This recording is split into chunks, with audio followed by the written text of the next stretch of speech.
ngayon at natin interview kay Vance kasi medyo celebrity kasi hindi. Napakit na.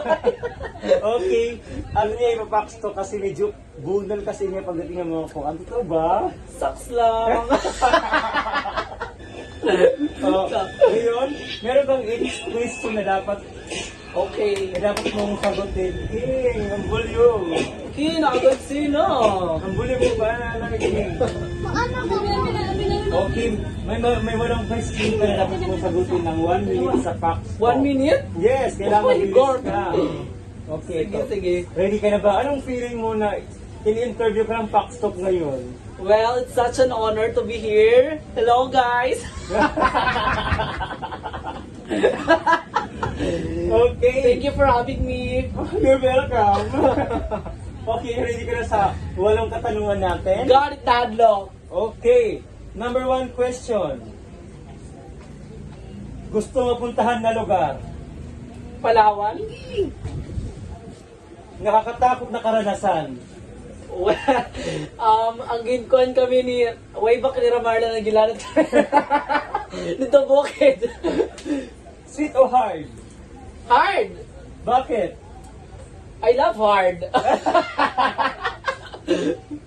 Mahal mo pa si ex? Diri na! Pwede nga. Diri na, diri. Gaano ka kasarap magmahal? 10. Bakit 10? Kasi sobra-sobra akong magmahal. I give all. Pinakaayaw na pagkain sa buong buhay mo? I really don't like the takoyaki. I don't. Oh my God, ang sarap nun. Ayoko niya. Tanga. I hate that. Pinakamasarap na natikman mo sa buong buhay mo. Yeah. Sino iya? No mention. Plastic o marites? Plastic. Halata.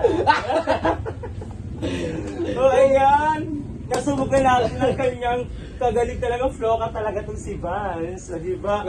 Kaya guys, kayo kung gusto nyo, kung sino pang gusto i-request na ipapastok natin dito sa Fox Talk on 1 minute, mag-subscribe and mag-like and mag-follow sa aking YouTube channel para ikaw na ang susunod naming Fox Talk. Thank you so much! Bye, Bye-bye! guys!